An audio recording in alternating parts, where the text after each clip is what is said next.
Ah, Pokemon. At this point, it feels less like a game and more of a cultural phenomenon. One of the biggest franchises in the world, hell, the most profitable one in the world, and has defined generation after generation. Everyone has memories of the games they grew up with, and hell, Acacia is one of the most amazing things the company has made and speaks to every player in a beautiful way. I myself feel like my childhood's built on this franchise, and they've even tried to make my own region and emulate the art style. I feel like next to Mario, that Pokemon is the closest thing to a universal gaming experience, and one that's different to each person. And everyone has their own opinions on the franchise, both good and bad. And I really want nothing more than to dedicate an entire video series on it. Yes, I want to go through the entire Pokemon mainline games in a new retrospective series. And I've been wanting to do this for so long. I actually planned to do it last year, but YouTube had other plans. But now I feel much more confident in my following to branch out to this like I've always wanted. So this really is thanks to you guys for supporting me. So consider this to be my 5K subscribers special. And I really need your guys' support and commitment if I want to keep this series going. So please like and comment so I know people like this and want to see more in the future. And this shall be known as Shady's Pokemon Adventure, a bit in honor of Suede's Pokemon Journey, an anime review series that was taken from us way too soon. Now, this video series will be mostly a playthrough and give my thoughts and some other information about the game, but also trying to flesh out the world like it's a unique adventure, kind of like how the anime does it or the Pokemon Adventures manga. But I do want to establish some important rules going forward that I'm going to keep for the entire series. Rule 1. Every team Pokemon must be nicknamed. With this, I want to give my team Pokemon a distinct identity and personality, and it really helps to give them all a unique name for them. If they're actually used on the team regardless of length, they need one. However, Pokemon caught for dex completion don't count. Rule 2. Only Pokemon native to the generation can be used in each video. Since this is a retrospective of each generation, it doesn't make sense if I use different Pokemon not native to the region. So no cross-generation Pokemon on the final team. In certain cases, some cross-gen Pokemon can be used, but only for a max of 2 gyms. For example, the trait Onix and Johto can be used since it's useful for Falkner and Bugsy, but it cannot be used after. And Rule 3, more of an exemption to Rule 2, but cross-gen evolutions and regional forms can count in multiple playthroughs. For example, Swinub is a Gen 2 Pokemon, but Mamoswine is a Gen 4 Pokemon. Since they basically double dip, Mamoswine is valid for Gen 2 and 4. Similar thing in cases of remakes, as long as the Pokemon themselves aren't repeated. For example, I could use Gardevoir in Emerald and use a Gallade in Omega Ruby. Also like how I can use Glalie in Emerald and Frostlass in Pokemon since that evolution is introduced in Sinnoh. And regional variants count as native Pokemon in the region, so I can use Marowak in Kanto and Alola Marowak in Alola since they are technically 2 different Pokemon. Baby Pokemon don't count, it's only the final form that is valid. So yeah, I want to establish these rules going forward to define the experiences ahead. And now finally, let's start by looking at the first Pokemon generation, Gen 1,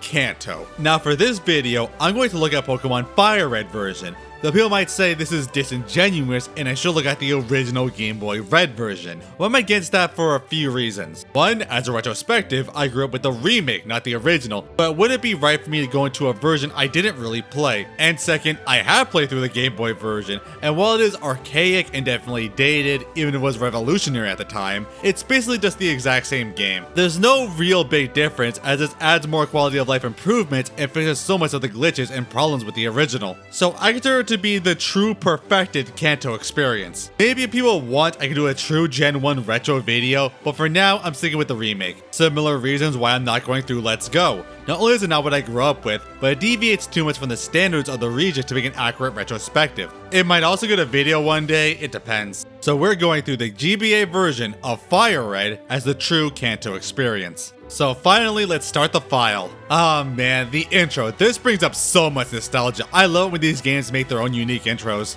Then booting up to a weird control menu and prologue. I find it weird that no other Pokemon game did it. Yeah, pretty arbitrary, especially since the famous Professor intros do basically the same thing. But it does say we got some important Adventure Destiny set up for us, so no pressure. And then to the obligatory Professor introduction, by none other than the famous Professor Oak. Now this is a friendly face, I trust this man with my life. Professor greets us to the world of Pokemon, the companionships and fights. The lovely, cute world of Pokemon where everyone's happy and there's no problems in the battles.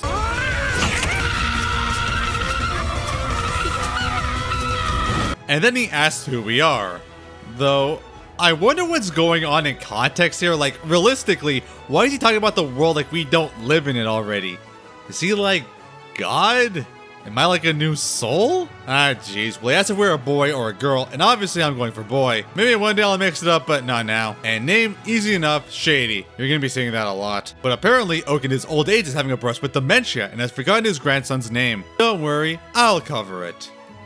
Oh, fine, we'll just go for Gary this one time. No, I'm not naming him Blue. Who names a kid after a primary color? And so we randomly shrink down by Oak's almighty power and wake up in front of the TV. So wait, was this all just something we were watching? This is weird. Also, I guess Red was feeling retro as he has an NES plugged in when GameCube was out already. I know it was what the original had, but still. Anyway, we gotta leave the room. Before we do, did you know that you can take a potion out of the PC? Please comment if you didn't know that, I wanna know. But going downstairs, we see our mom promoting the age-old question, where does she sleep? Mom said that we apparently are going to leave home. The anime confirms that when kids are 10, they're allowed to basically roam the world with powerful creatures by themselves, which I know it's child fantasy, but looking back, I can't believe this is a thing. Like, I was not a well-adjusted individual at 10. I couldn't handle frontier living. He says Professor Oak wants to see us as we explore the sleepy town of Pallet, complete with what every town needs, 2 buildings and a lab. Also, the other NPCs who don't have homes. I know it's game design, but again, it begs the question, where do they live? But in the lab, Oak isn't there, as Gary so nicely explains, so we go to the unmowed grass up north. But Oak stops us before we get killed, because it's dangerous to go alone without our own Pokemon. So like, did Red never actually leave this town by himself until we hijacked his body? I am really looking too deep into it. Oak appears and leads us to his lab with a special surprise, seemingly what he was going to give us. Our own starter Pokemon. And he gives us first dibs at the 3 instead of his grandson, so you can't say he practices nepotism. So now for the classic Kanto starter choices. Bulbasaur, Charmander, and Squirtle. Has it bugged anyone else that they're not in order? Now these guys are a pretty solid set, perfect baseline for the starters with their advantages and disadvantages. So it's a hard choice. Well, okay, Bulb was out. I used them a few times and they weren't bad, but I never found them nearly as useful as the other choices. So it's really just Charmander and Squirtle. And while I would like to branch out, sorry, but no, I gotta pick my boy Charmander. Yeah, I know, Charizard's overrated, but you know what? I can't deny it. Charizard is cool and he's a solid pick. I've used Charizard in a lot of playthroughs and they have never let me down and can be really useful, so I really can't help it here in this retrospective video. What to name them? Blaze. Yeah, sure, it's pretty generic, especially since it's their ability, but I'll try to branch out more next time. First game, basic name. You can't have Shady without Blaze. Anyway, Gary picked Squirrel just to spite us, and I'll just be heading out now, but oh, come on. So Gary challenges us to a battle. The core gameplay, pick a move and deplete the meter before yours goes down. Simple, solid, works brilliantly. But come on, I've known this Charmander for 17 seconds, and despite the tight disadvantage of fire versus water, I know that with our companionship, we can win. So come on Blaze, let's beat him!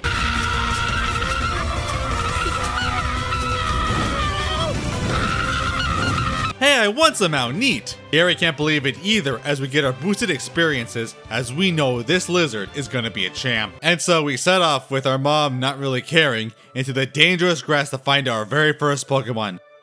It's a Pudgy. But soon Blaze earns his place, literally blazing through these starting enemies, especially with learning Ember, and that same type attack bonus is gonna work wonders. And soon after the admittedly very nice Route 1 perfect starting area, we make it to Viridian City. Our first look at an actual city with houses. Ones that people actually live in, unlike those hobos in Pallet. Granted, they also have a similar problem of no beds existing, but maybe there's a secret staircase. This guy apparently is called out on having unoriginal nicknames, but hey, they're better than one I got for the rest of the video. Here, we first see the Pokemon Center and the Mart, as we all know, gets free healing and buying items. And a gym with the leader mysteriously absent, but I forgot to get footage of this, so please ignore the sentence. But we get stopped by this jerk who sprawled on the floor demanding that we can't cross his private property unless he gets his morning coffee. What private property? This is a sidewalk. Yeah, this is a weird roadblock, but fun fact, in Japan he was actually drunk, no kidding. But we had to go to the Pokemart where coincidentally, Oak was expecting a package. We had to backtrack the pallet to get into him. But to make up for being Oak's measly little delivery boy, he has a surprise. He gives us 2 Pokédexes, specialized digital encyclopedias of his own invention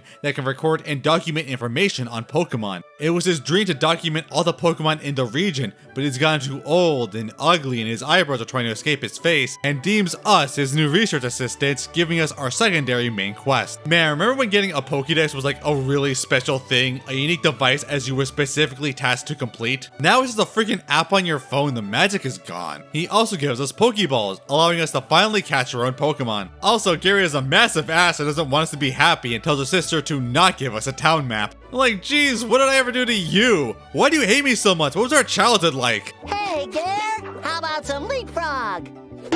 But also, the old man from before finally got us coffee and wants to help us and teach us how to catch Pokemon, summoning a Weedle out of nowhere. Okay, I want to know what fight would be. We just punch this magic worm? But regardless, with our new knowledge, we go north to catch our first Pokemon, and no better place than Viridian Forest. A massive ecological labyrinth infested with insects everywhere and just as many trainers to match. And while Blaze has an advantage, we're gonna need some backup, and oh my god, a Pikachu! Yeah, I didn't expect this. If you don't know, Pikachu has a very rare only 5% encounter rate, so getting it on my second encounter was extraordinary. I was always planning to get one, but this was a Destiny Pikachu. This is no mere Pikachu, for she is now known as Peak. But we're not done yet, as soon we get another encounter. A majestic love creature known as Caterpie, and all its Caterpenis. And I see the potential of such a creature and recruit it to our case. And from now on and forever, you shall be known as El Wee. However, even with Blaze's fire, it's a pretty rough trek,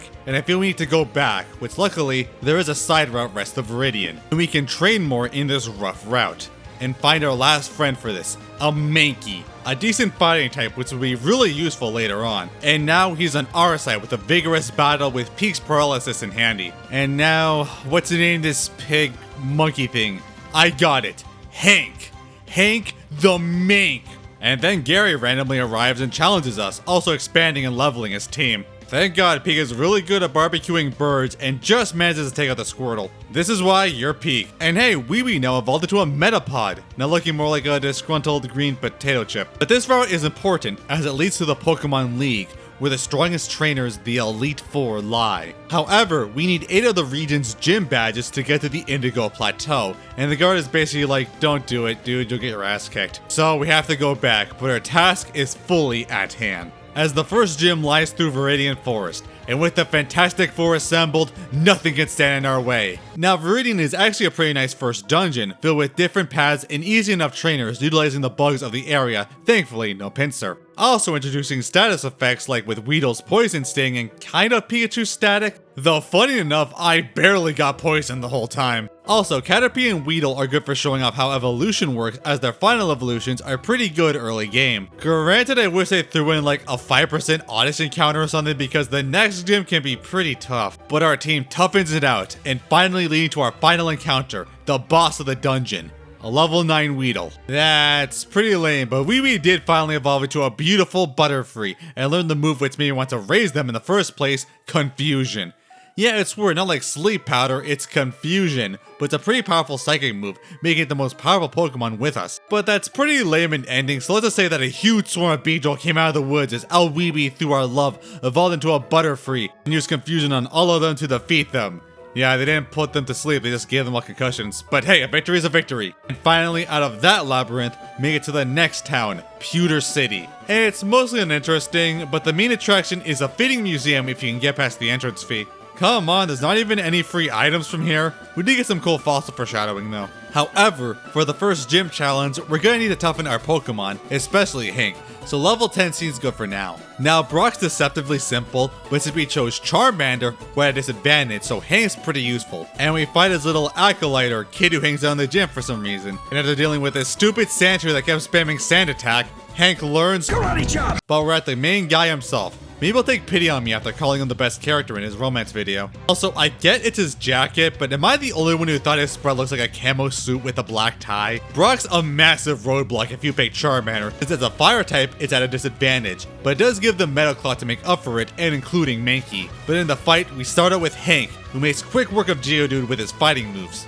But then to his star, Onix, a Pokemon that's awesome as a boss, but not on your team. But okay, enough of Hank, let's get Blaze in. Come on, Blaze, you're my best friend and my starter Pokemon, and we can show them that we can win despite what they think. So Blaze, use Metal Claw. Yeah, as a kid I wondered how you can possibly beat Brock in Red and Blue with Charmander without the stuff I said earlier. Until I played and found out he has no rock type moves, so it's really just an endurance test if anything. But they gave them all Rock Tomb, which utterly destroys them. Sucks. Hank, kill him. And we won! As Brock concedes and gives us our first badge in the TM for Rock Tomb as an apology. Actually, I've always wondered, how do TMs work?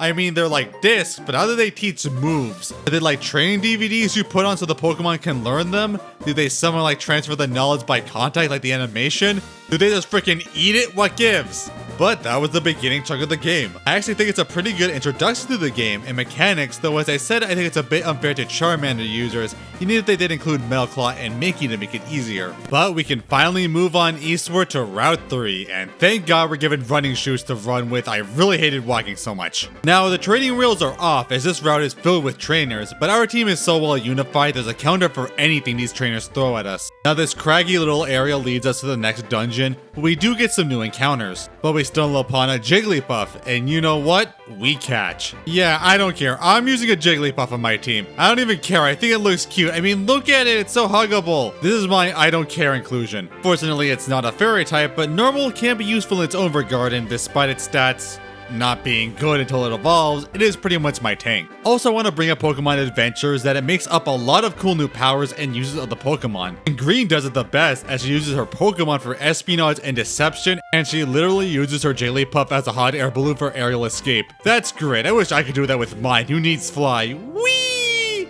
Anyway, what to name our little diva?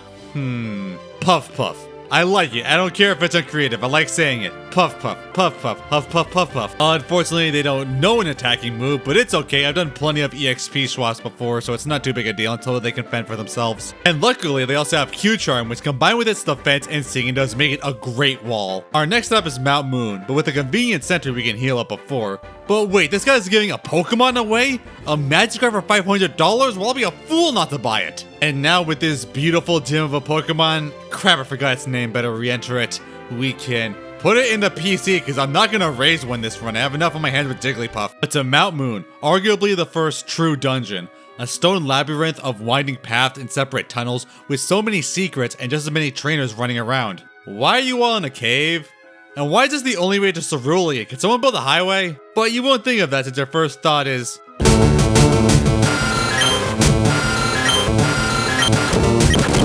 Like, really, the memes are right. Couldn't you at least make it fair with Geodude? And unlike Viridian Forest, there is no escape. There's Paris, which I wish I could like more, but it's too weak. And rarely, Clefairy. People say, nah, don't bother with Jigglypuff, get that. And I want to disagree. 1, I don't really like its design. And 2, I want to actually get some level up moves worth a damn. And besides, who got in Smash Bros? That's what I thought. Still caught one anyway, but it's not on the team. But in these winding caverns, trainers aren't the only people lurking.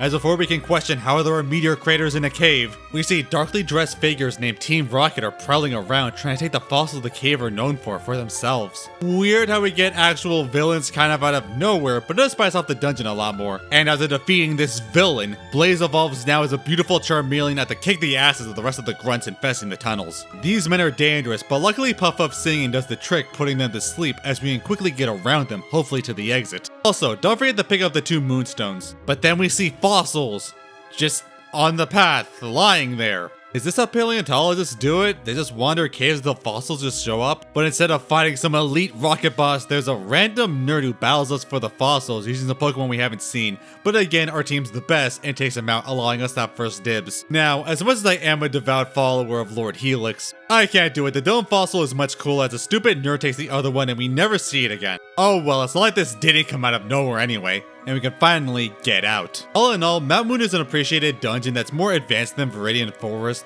with some new fun encounters and paths, and introduces Rocket as the main threat. It's arguably the first true area challenge of the game. But really, stop the Zubats, it gets so bad and by the end you're just barely grasping on. But finally, into the sunlight, and we see these karate dudes and offer to teach us Mega Punch and Mega Kick. Now, I might as well use them now since I'm never gonna come back here, and teach both to Puff Puff to make up for its limited move pool and stats. I could have taught it to Hank, but I think he's fine with his stab fighting moves. But going down this ledge, we cannot go back to Mount Moon or Pewter City.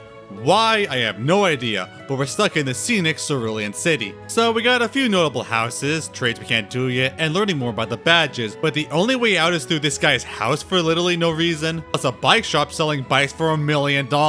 Jesus, what is this world? Free healthcare but $1 million bikes? But let's go north and now come on! Yeah, Gary's a lot tougher than before, but luckily we've grinded enough to last against him, and adding a useless arrow when it should have evolved by now. Yeah, get the hell out of here, Gary, as he tells us to find Bill. But up north is the classic nugget bridge of a string of trainer challenges to get the reward of a golden nugget. And while these guys are a little tough, they're not too difficult, especially since we can leave and heal, and soon we get our golden reward. Also, the guy turns out to be a rocket recruiter. What a twist. Hey, you want to join Team Rocket? No. What? I said no. Why not? I don't want to. But I've got a gun. I don't care. Doesn't make any sense. Too bad. I do know a lot of people wish we had the option to join. I mean, stupid game doesn't respect my decisions, and I don't see any morally great choices or skill checks. This is not an RPG, guys. But back to business. This new route has some new Pokemon, including one we're going to add to our main team. Oddish. Now, I wish I could use Bellsprout because I actually much prefer it, but unfortunately, it's a version exclusive to Leaf Green. Since I didn't grow up with it, I didn't choose it. I could cheat, but nah, I gotta keep it legit, so if I ever go through Kanto again, I'll use you. But Oddish is our first actual grass type available. Actually, Paris is, don't forget. And it's gonna be useful for Misty's gym. Now, what to name it? So since Oddish is the weed Pokemon, I like to name mine after something like Pod or Mary Jane, but I gotta shout out my shiny Oddish I got in Let's Go, Podo, who was just the MVP of the run. So in honor of the great Podo, he shall be known as Pot 2. By the way, did you know you can use Sweet Scent in the field as a quick encounter? We gotta grind them up, but luckily there's plenty of trainers nearby to level them up. Also be sure to get this trainer to move here so you can get the TM, because you will forget otherwise. And when we get to Bill's house, oh come on, more Clefairy, I said why I didn't bother. But this is actually Bill who manages to fuse himself with a Pokemon in an experiment. How the hell did he do that? I don't know. I think we need to address the fact that Pokemon human fusion is canon. But then again, Rebirth exists and no one wants that. Anyway, Bill doesn't show us his apparently cool Pokemon collection because that would be too easy for the Dex, but gives us the ticket to the SS Anne, which is necessary to progress. Now we can just leave Cerulean now that the way is open, but I want to do things in order and finally face the water gym, Misty. Now I legitimately think Misty is the hardest gym leader in this game, especially if you don't have like Bulbasaur. It's why I specifically want to get Pikachu and Oddish for the few type advantages available. Her Starmie is a monster with Water Pulse, Swift, and Recover, and I have never had a consistent win with her, so it's why I did level up these two a lot. But okay, let's fight. So Batu actually really looked out against her Staryu, able to take it out and use her Super Potion, but things immediately went south against Starmie as it takes them out in 2 hits with Swift again. This thing's a monster, but I did manage to poison it to help out. So it's up for Peak, and that Thunder Shock still doesn't do too much as Water Pulse takes out over half my HP. I did get her to Red, and I could have defeated him with Quick Attack, but I'm an idiot who tried to heal, and Water Pulse still took it out. Yeah, that was a bad call, but they were poisoned anyway, and I sent out Blaze for posterity as Poison finished her off. I'm still counting that as a win for Peak, you monster. Anyway, we get our badge and Water Pulse as an apology, and finally can make our way out of town. So now we can go through the only exit through this guy's house, which was just broken into. Wait, it's not even an actual exit, it's a hole blown up in the building. How does anyone leave this place? I guess there's one path that's blocked by a shrub, so like maybe the town council should get on this. Take back a TM stolen by another Rocket, really just hammering the importance of Team Rocket early on, and find the daycare where we can leave Pokemon to level up without actually training them. Very useful, but like I don't really have anyone at the moment. Take Magikarp, maybe it'll be a Gyarados when I get back, I'm not training it. Now we could go through Saffron, one of the weirdest roadblocks. These cops don't let us pass because they're thirsty. What assholes. Luckily, there's convenient underground tunnels for some apparent reason and take us through Vermilion City. There's a few notable things to do. First, go to the fan club and talk to this guy. After going on about his favorite Pokemon to the point where he should take over this retrospective, he gives us a bike voucher, so this dude legit just handed us $1 million.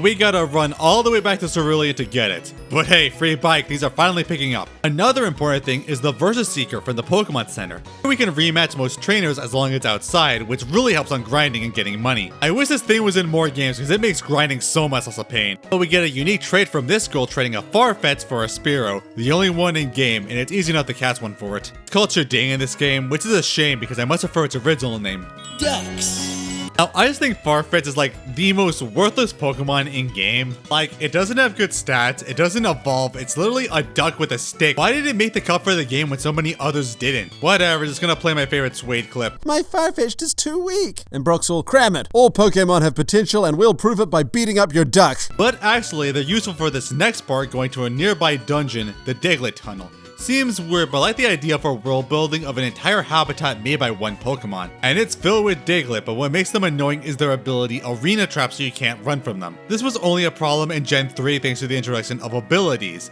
but luckily it doesn't affect flying types, so with Farfetch'd in front we can easily get past without trouble. Granted, later I realized Weeby could have done the same thing since the flying type, but speaking of, I'm afraid we're going to have to retire El Weeby.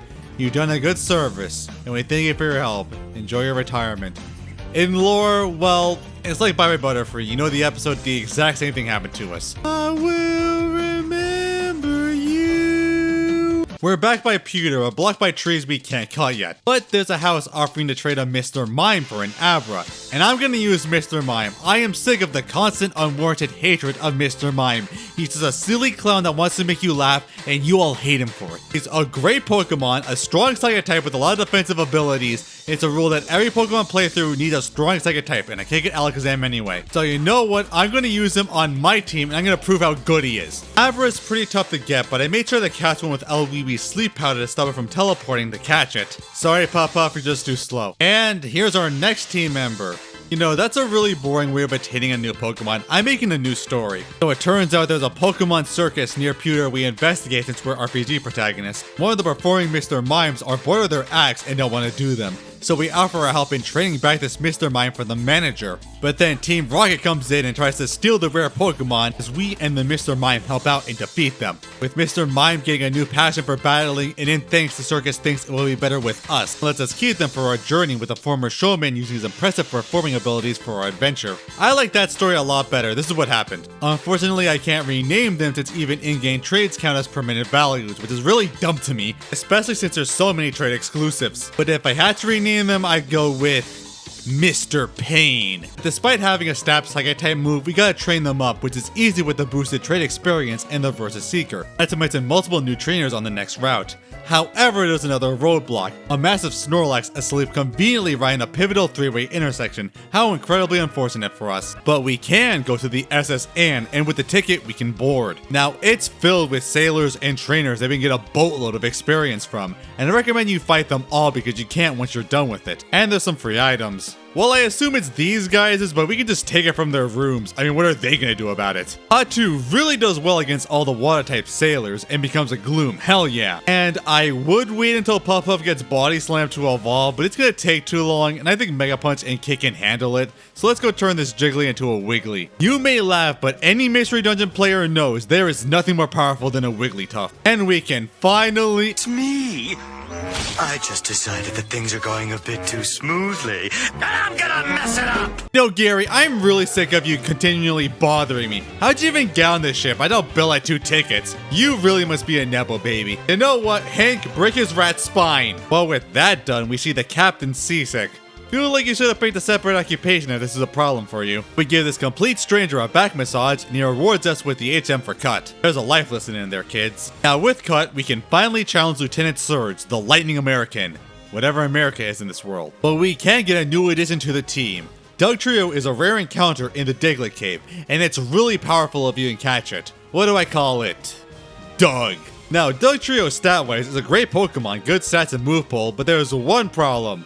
I hate its design. It's literally just 3 Digletts, and Diglett's not even that good a design. What was with Kanto? Just triple the Pokemon, that's all you need. Now, going to an electric gym, Doug can straight up annihilate everyone, but that's pretty cheap, so I'm gonna keep him as a last resort, as everyone else can deal with the trainers handily. The real problem is the puzzle. This is the cheapest bullshit in the franchise. There's 15 trash cans, and there's 1 switch randomly in them. And then this spawns a second switch in another trash can. But if you pick the wrong one, then they all reset and randomize again.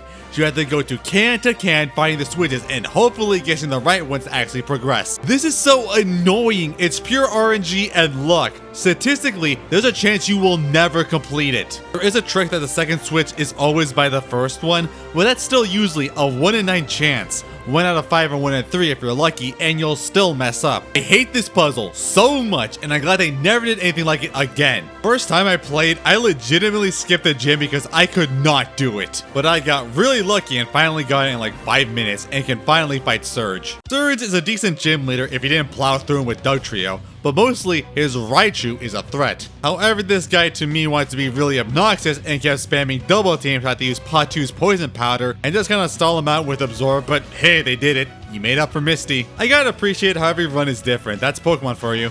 But we got the Thunder Badge and Shockwave. Gotta put this thing on peak. But before we go, we see a Professor aid that's literally the only indication that you can get the HM for Flash if you go back through the Diglett's tunnel and cut a path south. They really shouldn't have done that. I've heard people didn't even get Flash, and they should have just had a scripted encounter to give you the HM. But while we're back in Pewter, we head to the museum side door, and a scientist asks us to take this priceless amber to a Pokemon lab to revive them. Really expecting a lot from a random 10-year-old, but thanks anyway. And so we can make our way through Route 9 in another trainer-based maze in order to take our detour to Lavender Town, which is unfortunately Rock Tunnel. I really hate Rock Tunnel so much. It is the worst location in the game, so we gotta get prepared. One, it's a dark cave, so we'll need a flash Pokemon, because look at this, isn't this fun? Luckily, a while ago, I got a Meowth named Blinks that can also use Cut and Payday, and was easy enough to level up, so at least that's done. And Payday can help afford the supplies, so let's get on with it. And so, Shady entered the Dark Tunnel, which is the worst part of the entire game. Not only was he immediately and constantly swarmed with wild Pokemon, but dozens and dozens of trainers here, for some apparent reason, all whittling down his team's health and sanity. The labyrinthine tunnels were much more confusing than anything he's encountered, getting lost frequently and forgetting what floor he was in. Getting lost, he became more and more unstable, and desperate huddling in the corner and crying, losing track of time if it's been days or weeks. Running low on supplies, he considered eating his own Pokemon to survive, probably Patu, before finally making his way out. And then ran into more annoying-ass trainers he had to fight before ironically finding his salvation in Lavender Town. Oh my god, that was hell. Like, who the hell thought of this stupid place? I don't think anyone in the world actually likes Rock Tunnel. It's horrible. It's so long, confusing, tedious, annoying. It's one of the worst dungeons in the franchise. Also, we did actually eat Patu. Hey, wait, where at? Welcome to Lavender Town, the town of eternal mourning. This town is infamous for a reason, for being a massive tonal punch in the face, and the game randomly gets serious. Nearly every NPC here is in mourning or grief, except for the Narrator. He's chill, but my nicknames are perfect. This comes from the town's icon, the Pokemon Tower, a cemetery building where people bury and grieve their dead Pokemon. Even sightings of actual ghosts, like this girl who says we have a white hand on her shoulder, but come on, like that'll ever happen. Though Team Rocket are revealed to have killed a Cubone's mother, with their restless spirit creating unrest in the town and the tower, with many channelers actually possessed. Mr. Fuji, who runs the Pokemon orphanage, tried to appease the spirit, but got captured by the Rockets. So, yeah. This is a tale of Pokemon. Kinda gotta give the game credit for having the balls to tackle something like this in its first game. It really hasn't been done before. No wonder it's the subject of so many creepypastas. We can climb the tower ourselves and oh hey Gary, how's Eradicate doing? Still being a he's surprised that our Pokemon aren't dead and says he can at least make them faint. Dude, this is a cemetery! What the hell is wrong with you? We beat him as he makes stupid excuses about being a loser and still has a run out pretending like he has any dignity left. But things don't get much better as we actually scaled the tower and see not only are the channelers actually possessed by the ghost, but the ghost Pokemon use illusions that make them impossible to actually fight, so we're forced to head back. And we can't go south either because of the stupid Snorlax. So heading west where we fight more trainers and Hank finally evolved, not just into an ape, but the prime ape. Unfortunately, the stupid guard still won't let us into Saffron, so we had to take the other convenient tunnel across. And going into a route that totally is worth existing, we make it to Celadon, the biggest city in Kanto. You know it's big because criminals are running around and no one stops them, with its skyscrapers, casinos, and massive department stores. The department store has a huge variety of stuff for sale above the marts, including TMs and, more importantly, evolution stones we desperately need. With a leaf stone, we can finally unlock Patu's potential as an artist with a really big hat. The Pato legacy can be fulfilled! Fine, Peak, you can get one too, but I'm not gonna write you a love song. Our team's finally shaping up. I do appreciate that they let you be able to get easy access to the stones halfway through the game, unlike some other games. Now, we could keep going west, but there's another dang Snorlax in the way. Jesus Christ, how are these things also here and both strategically blocking crucial routes? There needs to be some anti-Snorlax procedures. Now, we could fight the gym, but I'm making up that it's closed because of the rampant criminals blatantly walking around town. And if they can get away with it, so can I. So you know what? Let's go do some underage gambling. Get a coin case from one guy who went bankrupt thanks to his gambling addiction. Surely a good sign. And no one has a problem with a minor in an actual casino able to play real slot machines. How did this go on for 4 generations? Now, I actually do really love the game corner for its break from the usual gameplay, and I love Kanto's the most, especially since it's the only one I have consistently win with. And every playthrough, I try to get a Porygon, but for a whopping 9,999 coins, it's a lot. So I'm going to try and give my tips on how I do it. First, know that each machine has different odds. I like to use this one as it usually works well for me, but there's probably better ones. Also get all the free coins you can in the floor, and always go for 3 spaces to increase your odds. This game might seem like pure luck, but there is some skill. You really gotta get a good rhythm going since the reels go on a cycle. So you gotta really pay attention to the places and hit when you feel you'll know it'll hit. Only bother going for the 7s, everything else is hard to track. However, you'll find the real almost jumps even when you swear you got it. That's right, this game's a cheater. Your odds of winning are decided at the pull, so even if you 100% did get it, the game will decide you lose anyway. It's just part of the process, but that's why you gotta get good at timing to increase your odds despite that. But you have something that real life gamblers don't. Save scumming. Always save after a big jackpot and reset if you lose too many coins. I usually do it at around 50, but it's easy just to buy some lower cost ones in this case. Most of all, I have to say, don't get fatigued. This can be really draining to do over and over, and it starts to mess up your focus, and you'll find yourself randomly pulling. Take breaks when you can and try your best to focus all your attention on the 7. If you're lucky enough, in an hour or 2, you can max out the coin case and win your prize of an ultra rare Porygon. Now for a fitting nickname. No, I actually think the Porygon episode was really cool, shame with the hospitalization thing. However, even though Porygon is a really unique Pokemon and has a fun moveset, it's really not useful in a single player run, especially without its evolutions. I did get to the league with one, but it's not something I want to do again. But let's just leave it to Professor Oak. He'd greatly love a new virtual assistant. Hey man, guess what? I got a Porygon! Oh god, you're a criminal. Somebody tells us not to check the poster, which has a secret switch revealing the entire casino was a rocket hideout. Guys, this casino is run by a criminal organization. Guys, you gotta get out. You really don't care? I guess it makes sense. Screw the police, the only people who get anything done here are the 10-year-olds who got magic pets. Also, I'm embarrassed to say when I first played the game at like 7, I had no idea about the switch in the poster despite literally everything telling you about it. God, I was stupid. But yeah, there's a whole rocket hideout seemingly where they traffic stolen Pokemon for the casino prizes. God, did I participate in a Pokemon trafficking ring? Also, the hideout is filled with spin panels, and what is the practical purpose of this? What the hell is this? No wonder there's so many items around, they probably fell out people's pockets from all the damn spinning. But we need an elevator key to get to the boss, and thankfully this random grunt had it. Oh no, I dropped the lift key. Oh geez, you better pick it up, you gotta pick that up, it's on the floor, you gotta pick it up, you gotta hurry, you can pick it up, it's right next to you, pick it up. Oh no, I picked it up, if only you were faster. Anyway, we take out some random guards with higher level Pokemon, and it makes you wonder if like they should have made some rocket admins. You know how later games add an admin to the evil teams to spice them up? What if Rocket had some? I actually have some ideas for it and might make a video on it. Tell me if you're interested. But we meet the Rocket Boss just hanging out on his comfy couch and will only back off if we fight him. Honestly, Giovanni is pretty easy at this point since a lot of his Pokemon are kind of underleveled. Really, his Kangaskhan is the only true threat, but Hank's trying out to take it out easy. So with that, the Rockets depart to the next operation and leave behind a Silph Co, presumably for the second operation in Lavender Town. Now, as far as we know, no police actually show up and arrest these guys, but the Rockets are out of the streets, so I consider it a win. But hey, I can finally get to Erica. Granted, again, overgrowth should be dealt with by the town, and there's an old guy who seriously needs to drink some Respect Women juice. But Erica's a grass gym, and I just happen to have an overleveled fire type with flamethrower.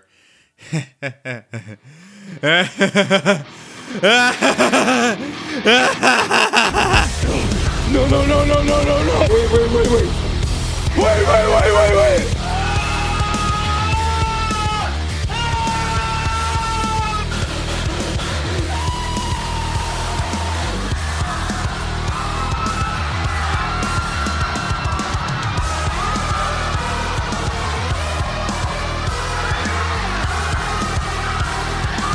got the badge, guys! So with Erica, the easiest gym in this game, done, we can now finally deal with the Lavender Town plot. With the Silph Co, we can identify the numerous spirits haunting the tower, namely Ghastly and Haunter, and are finally able to fight back, climbing floor after floor and healing possessed channelers, who help us by making a healing circle to keep us going. I really wish more dungeons did this. It's one of the most atmospheric dungeons in the games and a personal favorite. But near the top we're blocked by the main spirit. Using the Silph Scope identifies them as Cubone's mother, the Marowak who was killed by Team Rocket's hand. In rage, it refuses to let us pass. But we have a secret weapon, as we took the orphan Cubone. You know that one? Yeah, we have them. This calms the spirit somewhat, but it's too riled to stand down. We're about to battle it with Patu giving it his all. Finally calmed, it sees its offspring is alright and in our care, as the spirit is appeased and finally moves on to the afterlife. So, that's it.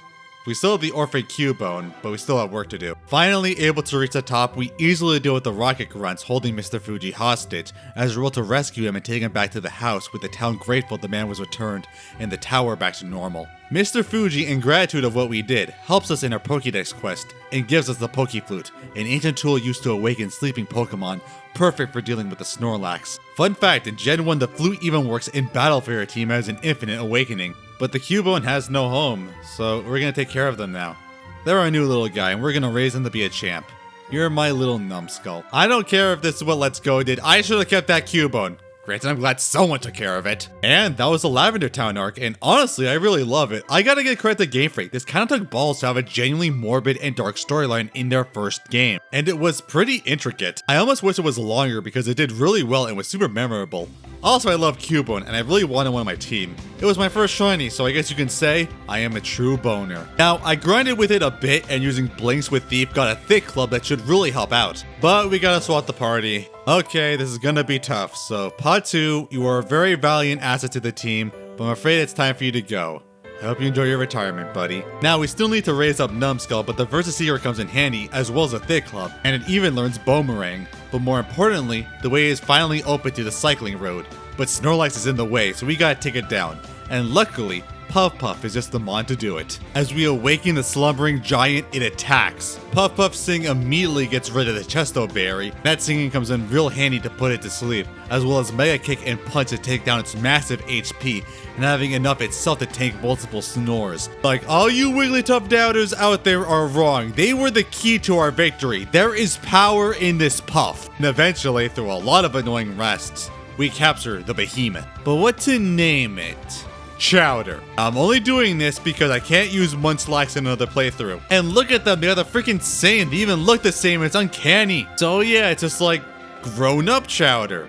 Like the finale. I actually do love the Snorlax roadblock, and I think it's the best one the series did, as one that's really fun, also gives you a great Pokemon from it. It's so much more immersive in the world that Pokemon can be an obstacle like this. But at least we can finally take the quick route to Fuchsia by the cycling road. But unfortunately, it's packed with these mean bikers. It's gonna be hard to get past. But luckily, there is a way we can train in Saffron. Now, Celadon has our ticket, as this old lady gives us a tea that can quench the thirst of those gate guards. Seems pretty unorthodox, but in Gen 1 you actually have to buy a drink in a vending machine, which seems even more vague. And this is what let them let us through, in case you were wondering. There isn't even a legit reason. You just want us to get him a drink, frickin' bastard. At least the manga had it be Sabrina's Mr. Mime using barrier on the entire city. Saffron's also a sprawling metropolis of skyscrapers and telecondensed buildings, especially Silph Co, which made Porygon and the Silph Scope. But it's even more infested with rockets than Celadon, even with the rockets taking the Silph Corporation building hostage as they practically run the town. And no one does anything about it. I guess stopping a criminal takeover and hostage situation isn't this guy's problem.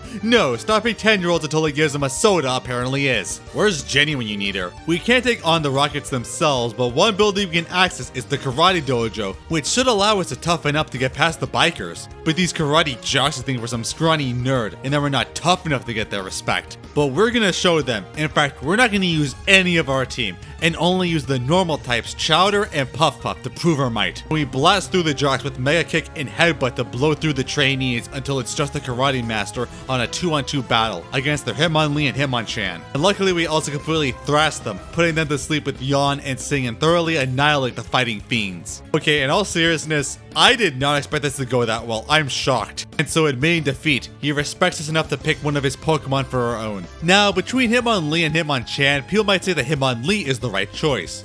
but I don't for one reason. I don't like his design. I'm sorry, he's weird. He doesn't have a mouth or a head. He looks like a Mystery Incorporated monster. Hitmonchan now. That is a lad. Also, I might review Jackie Chan Adventures one day, and this feels like a good way to prepare. Speaking of Jackie, I love this mini gym fight. It's great world building and gives a great reward. However, it's another sad day. It's time to retire some of our other friends. So Hank and Puff Puff, you've served us well. You've helped us so much. You've given us many decisive victories and won us so many battles, and you are so beloved. Enjoy your retirement. I will remember you. Will you remember me? So with much of our old team gone, we have to make good with what we have. But we got enough training to take on the bikers. And these scary guys mean business with their teams of poison and fighting types. But luckily, Numbskull and Mimian are here to fight them off, as we take on the entire gang to pass. And facing off against the big bullies gives Numbskull, the scared orphan, the courage and confidence she needs to evolve into a Marowak, to a powerful, brave warrior just like her mom. I love the cycling road. It's great for XP, and also is really doing a lot with having a bike, and filling it with bikers is so great. Now, Fuchsia City is pretty big, basically halfway comprised of a zoo. Fun fact, the fossil you didn't pick is in the exhibit, so it's implied the nerd took it to revive it for the exhibit. It's a neat touch. We can also get a good rot to finally fish, but we can get a super rot south of the Snorlax route. Okay, this has always bothered me. Why is fishing so late in the game? Especially since there's a major lack of water Pokemon. Why not move the good rod south of Lavender and keep the super rod in Fuchsia? It makes no sense. The good rod is practically worthless. It does have a gym, but unfortunately our team's still pretty new, especially Jackie. But luckily one of Professor Oak's aides offers to give us an XP share if we catch 50 Pokemon, but damn it, we only have 30. I thought we'd have more. Probably should have been less stingy.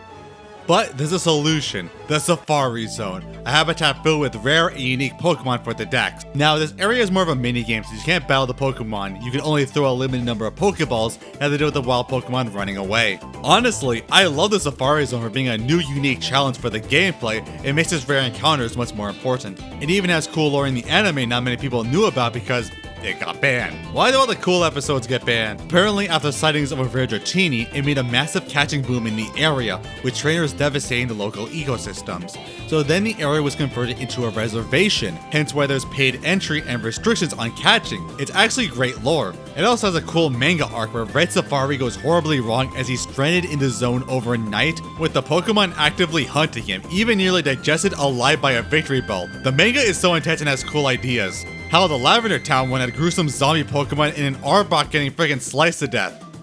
If you didn't actually keep reading, as it turns out that Arbok has regeneration powers and regenerated as good as new in the next book. So shut up about, oh my god, they killed an Arbok. No, they didn't. They totally killed these Magmar though. And you know what? That's a cool idea. I'm gonna make a Safari Zone story. So we make it to the Safari Zone on a set path where we can casually go and try catching Pokemon for our decks, watched by the PA system. However, deeper into the zone, a sudden fierce storm engulfs the jungle, riling out the Pokemon from their habitat as we're forced to seek shelter in the older abandoned zones as the PA loses track of us. We're now lost in the Safari Zone, with no Pokemon to help us out and with wild, enraged Pokemon on the attack. But we still have our supplies, able to try and catch Pokemon either for keeps or to make a distraction they'll run away, as well as using up our supply of bait. With enough captures and many close calls, we're able to use the new catches to lead us back to the main road in a clearing. There in the sand we find a golden glint, being a pair of golden teeth we pocket before making it to the safe house. The staff is relieved to see us safe and ironically in their final prize room for the contest to make it to the end. And as a reward and an apology, gives us the HM for Surf and gets us rescued, even ironically finding the warden's lost teeth in the process, rewarding us personally with strength. I like that story a lot more. But anyway, we got a bunch of new captures from the zone, and we evolve a handful with our available stones, and finally make it to the 50 Pokemon selection. And we get the XP share as a reward, thank god. Now the game is actually neat since it has a split non-linear path with Sabrina and Koga both available after fighting Giovanni. And both have the same levels and different means of grinding up for your team, from the Silph building to the multiple new routes. I actually really like this and gives more freedom of choice than nearly every other Pokemon game. You can change up how you do it. Hell, it's better than how Scarlet and Violet did it. Now the game seems to want you to train in both places with the big level jump, but I think we got it covered with Numbskull and Mimian. But we do need to grind up a bit more back on the cycling road and Route 15. Honestly, I kinda rarely ever go to Route 15. But Koga is our next target, technically being the 5th gym leader, and despite our lower levels, we can still manage against the gym. Koga is a master ninja, and fittingly, a master of poison. turning his gym into a maze of invisible walls. Probably would make more sense with the Mr. Mime. Actually, nearly every trainer that uses psychic types, what gives? Like only 2 actually use any poison types and both are Arbok. But anyway, we make it to the center to challenge the leader. Now Koga is a shinobi master and his team reflects it with many poisoning tactics and powers. But what he didn't realize is we have a greater power. The power of a magic telekinetic clown. And thanks to granted psychic types pretty easily take down Koga even with the high levels. But we can't sit on our laurels too much as there's still the crisis situation at Saffron. So we head up to there to finally deal with it ourselves because again the extra police are useless. As we go and scale the tower, we find it has the most rockets where it feels like the entire organization is feeling and guarding the halls, with the terrified employees huddling together. This is literally a hostage situation, and these rockets mean business, as even though their teams are relatively weak, there's so many of them that they keep draining through our team's energy, as the entire building gets alerted to our presence. Dozens of grunts and some rocket scientists, and a random clown. What the hell is he doing here? Blaze falters against the many grunt fights of the dozens and dozens of enemies, but refuses to give up for the sake of the innocents in the building. And as a last resort, they undergo evolution to get the power to defeat them all, finally giving us a Charizard that we've always wanted. And look, Charizard might be considered one of the most overrated Pokemon, but I don't care. It's still one of the coolest Pokemon ever. I mean, look at that thing. That thing's a freaking beast. But to the actual situation, Silph Co is possibly the most complicated dungeon, not because of its whopping 11 floors, but especially with the random inclusion of warp panels. And I thought the spin panels were inconvenient. Like, how the hell is this practical? These things just warp you to random floors and there's literally no consistency. And they're just straight up in the middle of rooms and hallways. Like, this is an ocean nightmare. How is any of this practical? Is Silph just run by the most incompetent, eccentric dumbass who thinks this was a good idea? Maybe that's why so many of these enemies are disgruntled Silph employees. Like, it's not even just a side thing. It's literally the only way you can get through certain rooms. The president's office isn't even accessible through the elevator. But there's also blockades that need a card key to open, which okay, actually makes sense at least. And you'd think we need to fight some special grunt like last time, maybe the Rocket Brothers who randomly appear here. But no, you just find it and it's super out of the way. Turns out it's on the other side of a random warp panel in a back hallway with no indication. This thing is literally pivotal to progress and there's barely any indication that it's there. Again, I really wish that there was some admin fight to make this make sense. Anyway, Silph has a lot of good XP and items available, but I don't recommend you use the warp panel since they warp you everywhere. I recommend you just go floor by floor on the staircase. But also the only way up is again a random unremarkable room. Any kid who found it did it by pure luck. And Gary, what the hell are you doing here? I thought you'd turn up if I waited here. Guess Team Rocket slowed you down. Not that I care. I saw you in Saffron, so I decided to see if you got better. Gary, my sweet, smelly summer child. This is literally a terrorist attack. This is a hostage situation by an actual criminal organization. Can you not do this shit right now? So yeah, Gary takes the opportunity in a crisis situation to try and feed his battle ego. And he did evolve quite a few of his Pokemon, making it a much bigger challenge, including his starter. On the other hand, so did we, so it evens out. Chowder smash! Anyway, he just says he's gonna go and fight the Elite Four and be the champion of Kanto. Yeah, you know, that's great and all. Thanks for helping me out against the actual criminal takeover going on, asshat. But luckily, this guy is much more thankful and even gives us a rare Lapras. That's awesome. Thanks so much. Now, what to name it? Something fitting. Mystic, because it's mystical and it's water, so mist.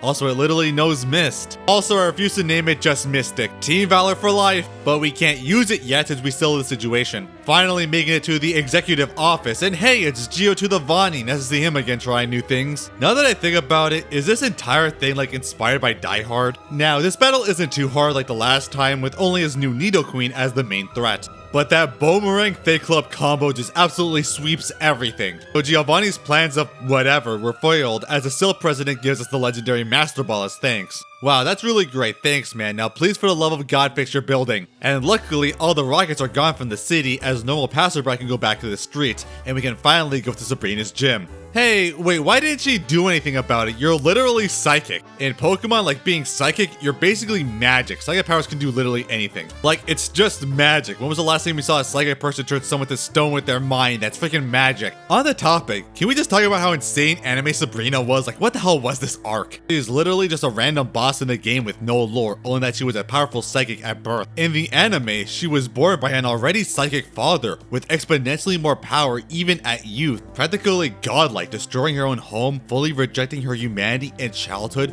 for the sake of mastering her own power. Because of this, her childhood manifested as a youthful child separated from her own adult self, puppeted by it. Also basically having her own cult of other psychic people. And uses her psychic powers to cheat against her challengers, making them lose, and then literally making them her dolls to live out the childhood she never had, including her own goddamn mother, Jesus Christ. Also again, turning people to dolls, totally a psychic thing and not magic. What, did he see Matilda? Don't remember that happening in the movie? Clairvoyance, telepathy, telekinesis, molecular transmogrification, all well-known psychic abilities. Like, people give Ash crap for not actually winning his Indigo League battles, but Sabrina was the one fight I genuinely don't think he could win otherwise because she literally used her godlike powers to cheat. I'm not kidding, Sabrina feels like an antagonist from a completely different anime. Like, what does any of this have to do with Pokemon? It's like literally that one Twilight Zone episode of that psychotic kid with godlike powers that torments a town of adults like his playthings. So honestly, I'm kind of nervous getting in. I'm keeping my eye on you. Now, we don't actually have any good Pokemon against psychic types. Counters were really hard in Gen 1 with limited ghost and bug types. So we're gonna have to go in with pure force, and psychics usually don't have good defense like most magic builds. So Chowder and Blaze are our best bets, as after another warp puzzle, what is it with the city? We find and challenge Sabrina. Chowder easily was able to body slam Kadabra, but Mr. Mime was when the battle started to be troublesome, putting up Reflect and Barrier like she knew my strategy. Mr. Mime really deserves more credit. He also has a Venom off for no reason, like it's not even a psychic type, like not even Executor or Hypno, it makes no sense. Anyway, it's Chowder versus Alakazam, the most powerful psychic Pokemon in game, and overleveled against us. Oh man, how's this gonna turn out? No, I'm really happy the gyms are starting to turn around much more to my favor. It's probably because a lot more stuff has opened up to me than early game. And so we got the Marsh badge, and thankfully Sabrina doesn't give us her psychic wrath and rage, but is happy and sends us off. Maybe this was post-Haunter. And luckily, since we now have a Charizard, we can use Fly, finally. Can you believe you couldn't do this in the original? Thank God, because there's not too many good flying Pokemon in this gen. Eat it, Hiccup. But the only way left is a Cinnabar, and we need the Surf there. And luckily, that's what we have Mystic for, finally having a strong water type. Though, apparently the anime says that Lapras hates fighting. Lapras are supposed to be friendly and they hate to battle. Well, I'm sorry dude, but I'm the boss here. But I don't want to hurt nobody. Well, that's too bad, kid, because you're gonna hurt everybody. No! And Chowder, though you were with us brief, you were very much appreciated and gave us pivotal victories. And so, enjoy your retirement. Which you pretty much do all the time anyway. And so, we can finally take the oceanic trek to Cinnabar Island. Now, oceanic routes don't really have much, they're just kind of infamous for being linear routes with annoying Pokemon encounters, but Pikachu at least is able to sweep through most. The real place of interest is the Seafoam Islands, connected underground caverns completely frozen over in an actually pretty interesting new biome. They even have some rare and unique Pokemon like Dugong and Golduck, which can be used for a Lickitung trade. Why is Lickitung trade exclusive? I have no idea. It could fit in like literally any route. I also like Lickitung and Licky, y'all are just mean. Speaking of which, like Jinx could easily fit here too, like why is it also a trade only? Honestly, Mr. Mime is the only one that doesn't have a natural habitat for in the region. But anyway, the Seafoam Islands are actually pretty confusing, like it took me half an hour to actually get through it when I played Red. The thing you gotta do is try to push these two boulders to the bottom floors, but it takes a lot of backtracking through floors, and annoyingly reusing strength to progress, so it can be confusing where you are. You need the boulders to block the current so you can get to the other side. Hey, I wonder who that is, and who cares. Finally, we can get out to the other island and make our way to Cinnabar. I don't even remember if I got this far when I first played. Now this town, while small, has a lot of cool places of interest. First being the lab. Don't expect something like Professor Oak's place. This place is like 90% awful trades, like come on. But we actually find a guy who will resurrect the fossils we have. Wow, that's badass. How do we have the technology? Who cares? He said it will take a while, but you can just leave and come back and he says you're late. Like, what was really going on here? So we get our Kabuto and Aerodactyl. Now, I really like Kabuto, especially Kabutops. I think it's one of the coolest fossil Pokemon. But we can't really raise them up, they're level 5, come on, and we don't have a place for them, sorry. I mean, I'm sure Oak would appreciate it. I kinda wish like we could revive them earlier, like at Celadon or Fuchsia if they're gonna do that. Now the 7th gym is here, fittingly a fire-type gen on, well, a volcano, but it's never actually shown. Where's the volcano? But the door is locked. Why though? And for some arbitrary reason, we need to go to the burned down Pokemon mansion to get the missing key. Really? Anyway, the mansion is a cool new dungeon of a giant abandoned house crawling with Pokemon and actual burglars. Man, even just Rocket, we're fighting legit criminals. It has some new encounters like Coughing and Grimer, and I actually really love Muck. It's my favorite Kanto poison type. But too bad I really can't fit it on my team. Next time, I promise. Now, this place is also a bit of a maze, activating secret switches that move barriers, allowing us to find our way through it. But more importantly, notes on a mysterious experiment by unknown people in the mansion, taking DNA from the legendary Pokemon Mew and making a new powerful being, Mewtwo, which was unruly and escaped. And we go deeper into the lab to find the actual chambers in the basement, as well as a new mysterious Pokemon, Ditto, with the ability to change into any Pokemon. Ditto's pretty iconic, it's like the textbook gimmick Pokemon, but it's kind of useless in battle. But I want it anyway. What to name it?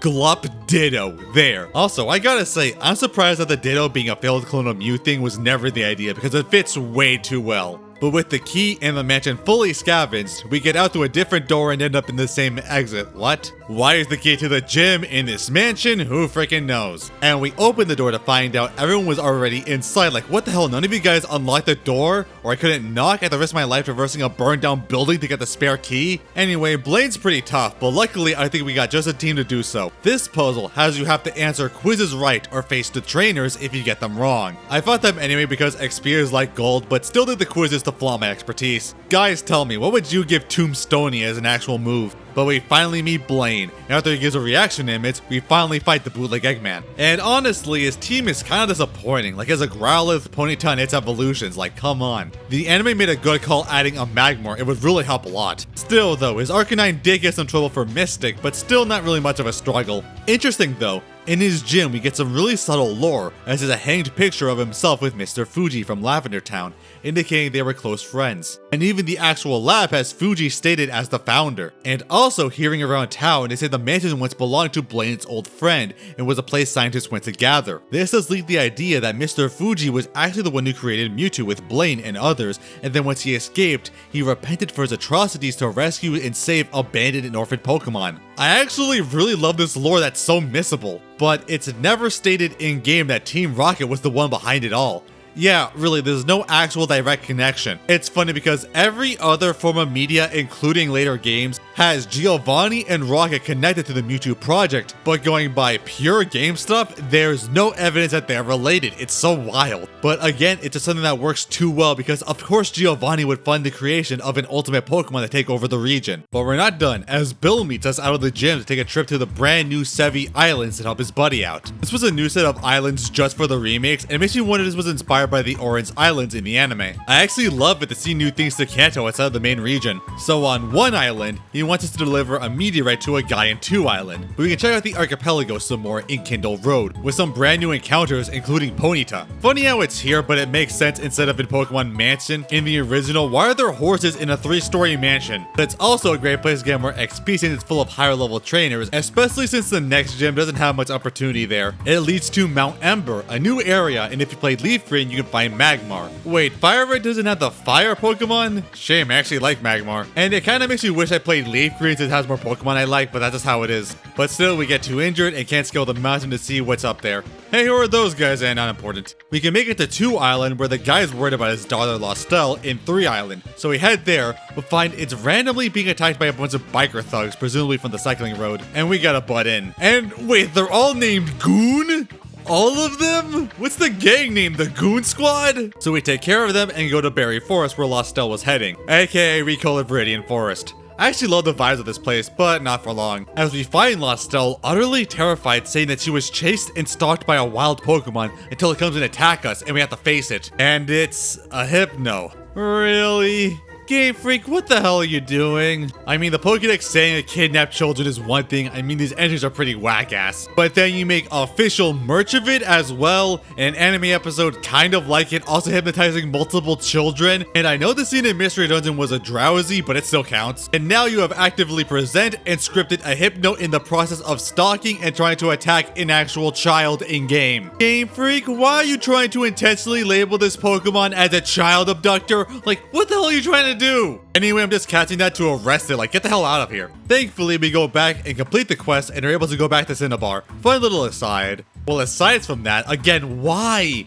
Well, now that we're back, we head up north to Pallet Town. Now, we could have done this earlier and would have been easier than going through Seafoam, but it feels a lot more poetic to end the journey where we started. And also, the route below Pallet exclusively has Tangela, which I love that there's a unique encounter just below the starting town. And yeah, it's a trip just to be back where we were, which is our starter Pokemon, and how much we've grown. It feels so different now. Breezing past the Route 1 Pokemon that once gave us troubles to Viridian, where the gym leader has finally come back with the gym open. And it's filled with higher level ace trainers, but no one actually knows who the gym leader is. Okay, how do you not know who you work for? Like, really, there's gotta be some officiation. And it's filled with those annoying ass spin panels. Why? Wait a minute. Only one person I know puts uses spin panels in their lair. It's you, Giovanni. How the hell did you become a gym leader? He doesn't actually say, but apparently he's trying to get Rocket to its former glory.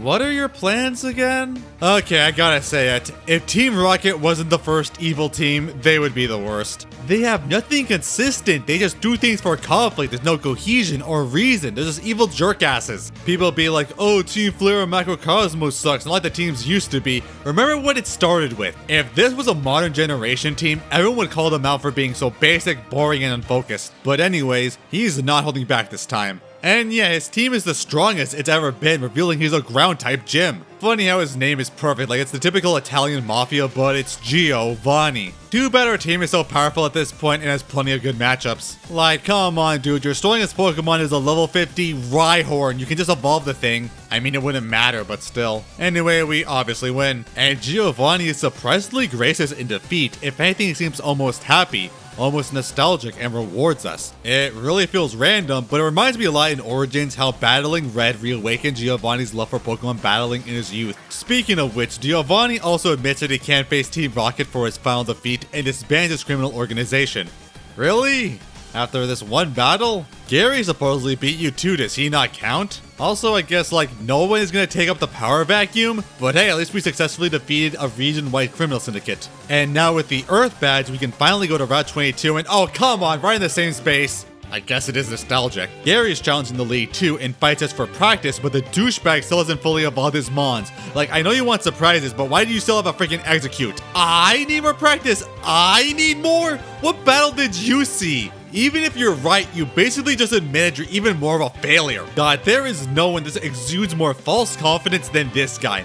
Get out of here. Anyway, now we can finally trek and pass the guards after all this time, each badge getting past another gate. It starts to become its own route with some rare encounters and items we can find, until it culminates in Victory Road, the challenge before the league. This has the strongest wild Pokemon in Kanto outside the postgame, and with the strongest trainers, all of them ace trainers, and their teams that won presumably all the 8 badges. Did they also all beat Giovanni because he just came back and was enough to get rid of Rocket? Is there some of that 10 bad shit going on? Some of these trainers have genuinely good teams, and then there's this guy who has like too many starters. And this guy beat the gym circuit with just Mr. Mime. Again, y'all don't appreciate him. And Jigglypuff too, again, if they can get here, it's perfectly reasonable. Too bad the road is pretty annoying, relying a lot on boulder pushing, the most freaking tedious puzzle types, and it's so repetitive it takes too long. Thankfully, it's a lot less bad than the Seafoam Islands, but still. Luckily, though the trainers are tougher, they're not enough to truly stop us, as we do with all of them pretty easily. And now, finally, to the Indigo Plateau for our last challenge. Man, it's cathartic. By the way, guess what the Elite Four are in the manga? If you said they were a group of murderous and genocidal trainers who want to destroy mankind, you'd be right. Now, the League takes a massive level jump, and it's best if we catch up. But I do want to make this more of an actual challenge, so we're all just going to level up to level 53. So a bit of a grind, you know the deal. Also, I love how in the anime that even though the league is more of a tournament, it allows for so many underused and old Pokemon to gain the spotlight and battle again.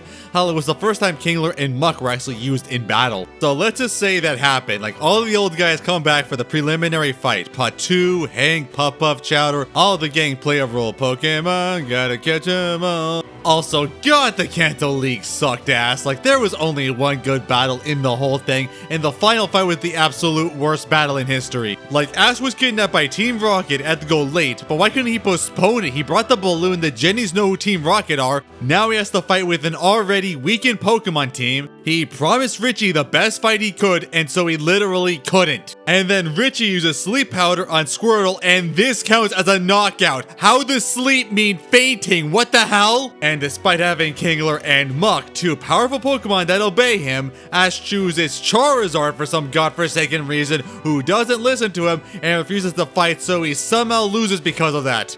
That's the fight. That was the whole fight. The end of the series on this shit. Okay, so note to self, make sure the league fight is better than that.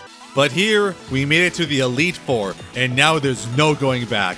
This is always stress-inducing in every run. First off, Lorelei, who is known as Prima in the English anime. Also, I need to say that anime Lorelei was one of my first puberty awakenings. Now, Lorelei is an Ice-type user, which is pretty small in Kanto, so really all the Elite Four aren't one-type users, but more of a theme. Since he majorly uses water types, then Peak is the way to go. And while Thunderbolt is effective, the amount of times the foe is left with barely enough HP really makes me wish I went for a little 55 grinding. Lapras especially was trouble with that Ice Beam just barely not taking them out, forcing us to pull a full restore. But still, done. Jinx I thought would be an easy fight with Blaze, but she somehow survived the direct flamethrower and got hit with an attract. But since I don't know who can be attracted to this thing, it doesn't work twice, allowing for the KO. A lot closer of a fight than I thought it would be, which made me nervous of the battles up ahead. Next is Bruno, the fighting master. He starts with Onyx, weirdly enough, but Jackie easily takes care of them. And again, Bruno, you may be a karate master, but I got a magic clown on my side. I would say this, but again, the fight is a lot closer than I would like, with Stab Psychic still leaving a sliver of health, and even the fighting fiends knowing Brick Break to take out my reflex. It made me legitimately nervous against Machamp. But then he wastes his turn with Scary Face, and misses.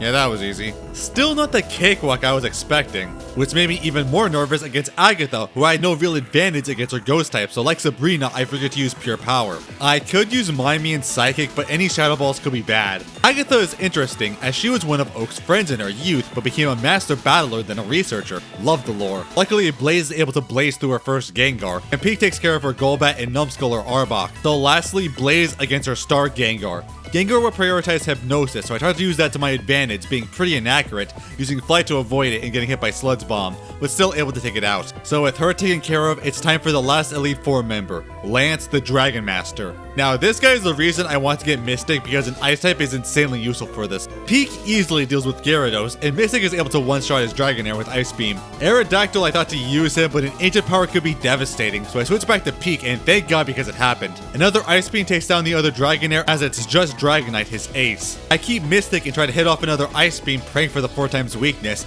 and he just barely doesn't get defeated. Again, I probably should have trained more, but it's good for the video. It uses Outrage as its last move, which allows us to take it down with another Ice Beam. Good job, dude. And we did it! We defeated the Elite and are now the new Kanto champion. Wait, what? I was late?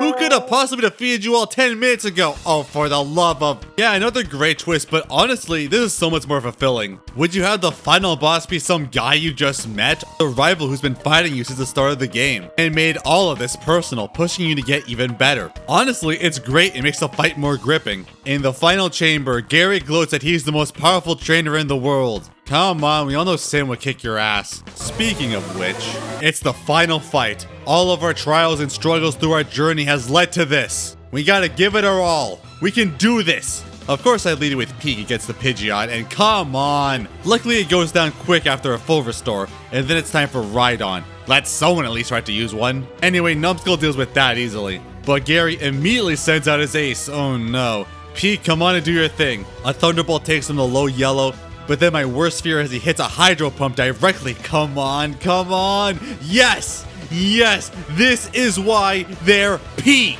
Honestly, Peak has been the MVP of this team. I can't believe I thought I'd replace him with Electabuzz. Destiny Pikachu, indeed. Still not done yet, as I'll need a powerful attacker against Alakazam, but nothing an Earthquake by Numbskull couldn't take out. Next is Executor, which I'll be doing the executing here with Blaze. But again, he kept barely surviving Flamethrower after Flamethrower as I prayed for a bird, but he kept spamming full restores until he ran out like, dude, give it up, he's not gonna win this fight. Lastly, his Arcanine, so I sent out Mystic to Surf, and oh come on, his Flamethrower did a burn first try. Still, even at a disadvantage, I prayed it could tank another Flamethrower into his Surf, and yes, yes, Kanto Leaf Championship achieved! Gary can't believe he was the champion for less than 10 minutes as O comes in to congratulate us and not his grandkid of how we've grown so much. And I mean legit, he's disappointed he lost when he arrived, Christ. He said the reason why Gary lost was that he didn't truly love and care for his Pokemon, which is honestly fair. I mean, it's like there wasn't red flags. Listening insulting us in our progress wherever we went, making death and murder jokes in a cemetery, not helping out in a crisis situation, and going, it's your problem, I'm out. Frankly, this was his karma. And so, Oak takes us to the Hall of Fame chamber and immortalizes our team in history forever.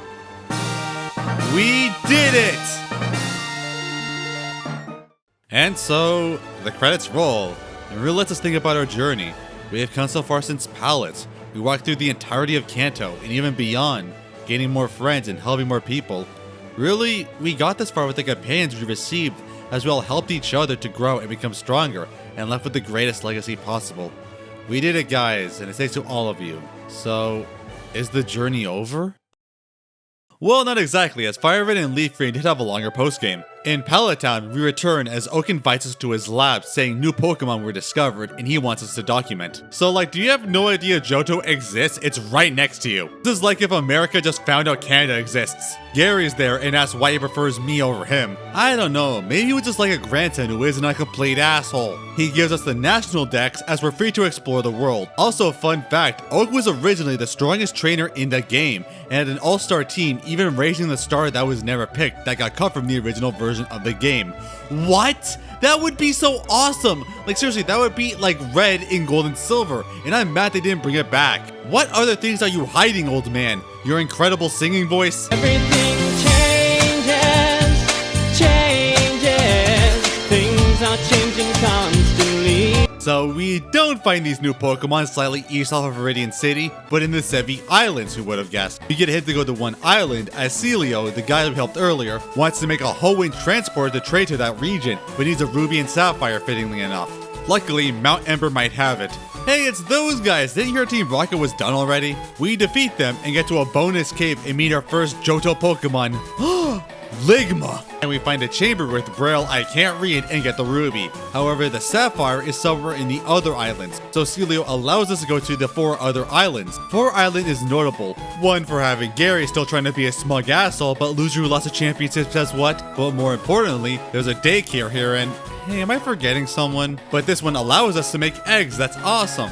Let's get Chowder out of retirement and pair them up with the female Snorlax I caught off screen by Vermilion. See how well they get together. But we actually learn that this is where Lorelei of the Elite Four grew up, and we see her house. Apparently she has a plushie addiction, which I think every Pokemon fan has. But more importantly is Icefall Cavern. Basically Seafoam Islands, but not as annoying with much better ice puzzles. And oh my god, Swinub! I love them, they're so cute, I want one so bad. We can get Waterfall here, and Scale to find a secret chamber where, what, more rockets? Apparently, Lorelei has caught them poaching on her home turf, and we gotta fight them off together. Okay, I freaking love we get to do this. This actually really makes Lorelei much more interesting, since we know more about her and her lore. No wonder she became an ice master living by here. After defeating them, Lorelei straight up threatens the grunts with her Lapras. Isn't that illegal? Until the grunts confess they have a secret warehouse on 5 islands, so we had to stop another rocket plot. By the way, this chamber has a 1% chance to encounter wild Lapras if you serve. Since I'm a masochist, I tried it anyway. With the daycare nearby, maybe we can try some Lapras reproduction initiative. They're going extinct. Well, let's see how Chowder is getting along. Hey, we got an egg. Let's hatch it. I want to see that Munchlax. Whoa! Jeez, that whole egg was a Snorlax? How big was it? Let's get them out. We don't want more roadblocks. And let's give Lyoko and Glup a turn. Now we can just breed our own casino prizes. 5 Island, and we can see the rocket base near the town, but unfortunately, it needs a password. Screw the password, I have a Charizard. The island has a few other notable spots, like the Memorial Pillar, infamous for this meme, and this guy who can give you a Togepi. There's also a girl you gotta rescue in this maze cave. I think there's a trick, but I just brute forced it. You don't get a reward though, you gotta like show her a Pokemon, and holy hell, Magic Butler! Next we gotta go to 6 Island where Gary shows up again, and pretty much gives up on the Pokédex quest, but still tries to think he's the better person. I am sick of this guy and his false confidence. Like, this guy's dickishness needs to be studied. Gary! You are gonna finish your Pokedex. and you are gonna like it! Up north we find a small town with a girl crazy about Heracross, and I can't blame him, Heracross is awesome.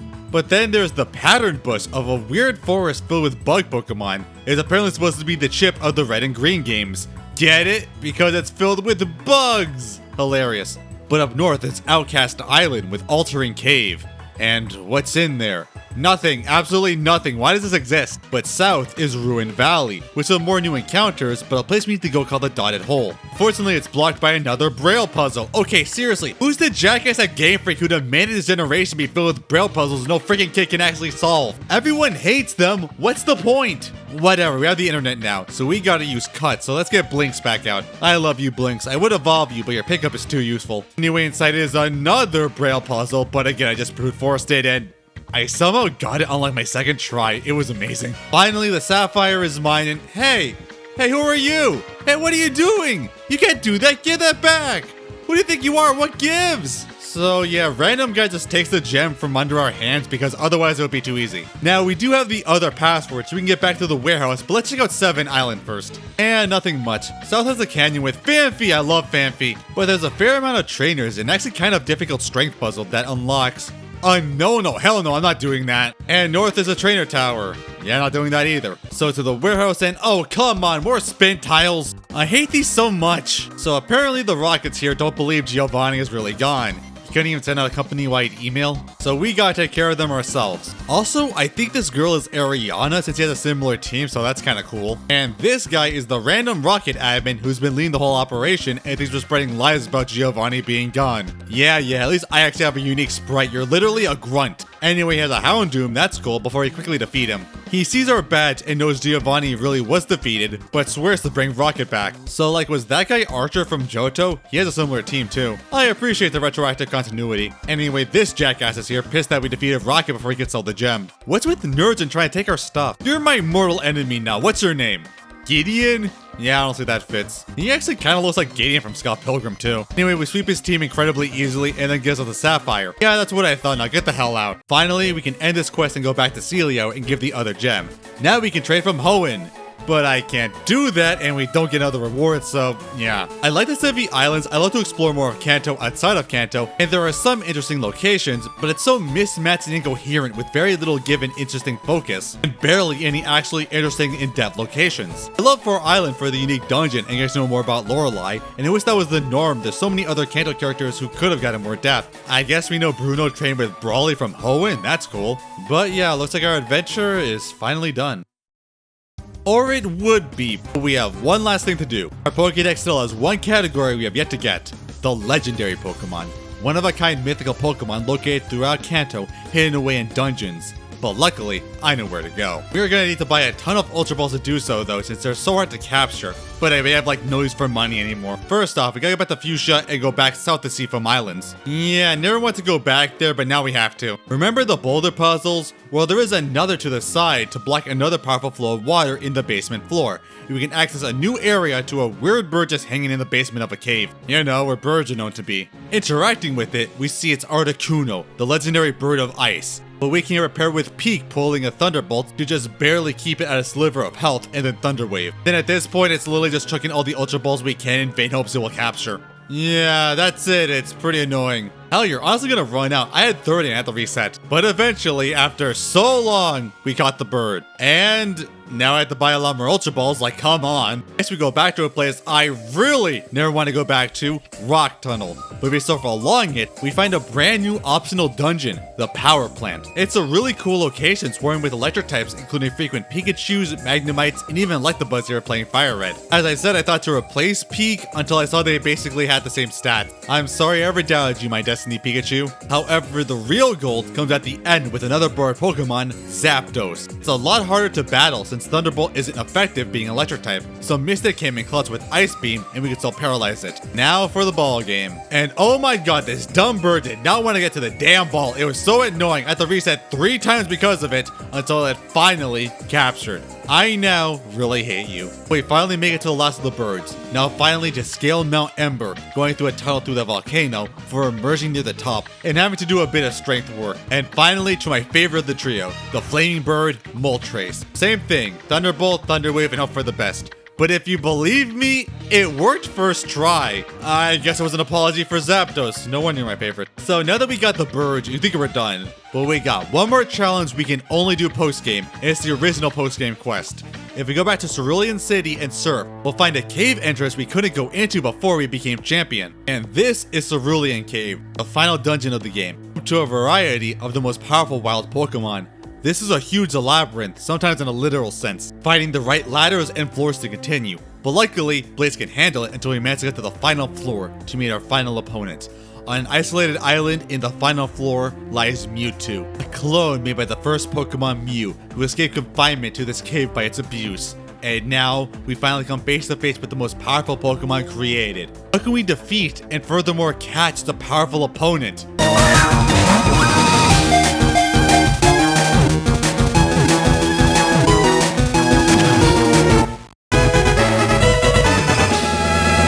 Hey man, I say that Master Ball for a reason. You think I'm not gonna use it? No Origin style epic battle here, but hey, the deed is done. Hopefully Oak's gonna treat you better. So yeah, now we did it. Our adventure has ended. We defeated the League, stopped Rocket, and even caught the legendaries. Let's go back to Oak. So Professor, I did it. I caught them all for you. Hope you're proud of me. Shady, there's only 75 Pokemon. You only did half. Yeah, and Gary can do the other half. It's only fair you gave us 2 Pokédexes. Well, that's true. And that's it for Kanto. And this is probably controversial, but I actually think it's underrated. Sure, people say they're sick of Kanto and it keeps appearing, but I don't know if that's fair. Sure, they appeared in Gold and Silver in the remakes post-game, but that's not really a true Kanto experience, with nearly all the plot and struggles removed, only really keeping most locations and gym fights. Let's face it, Johto is incomplete without Kanto. This game was basically made as the first remake of the series, not only to basically improve Red and Green to the perfected idea, also since there's no way to actually connect the game by color to the advance, so they kind of had to make a new Kanto game. And Let's Go want to try out a brand new gameplay style incorporated into the mainline games, and did plenty of changes, and is more of a yellow remake if anything. So really, there's only 2 genuine Kanto experiences, and hey, everyone loves a good remake. But looking back, I actually appreciate Gen 1 in a new light. Toshi Tajiri and Game Freak making something of pure passion that was never guaranteed to work, but put their all into it. I respect it for cramming in so many ideas to this world, so many interesting and creative locations, events, and stories, that honestly, I'm surprised it came from a first attempt, because this world feels so realized. I love this world, the creativity and immersion despite its simplicity, and it truly feels like an adventure of your own making in a land of pure imagination. It actually helped me a lot in the roleplay moments. I think this game is like the easiest to make your own adventure in it, with its story and its optional areas and dungeons. It made making this video so much more fun. It's just a level of immersion, not only in the world, but the companions you make that you feel a genuine connection to, like they're real.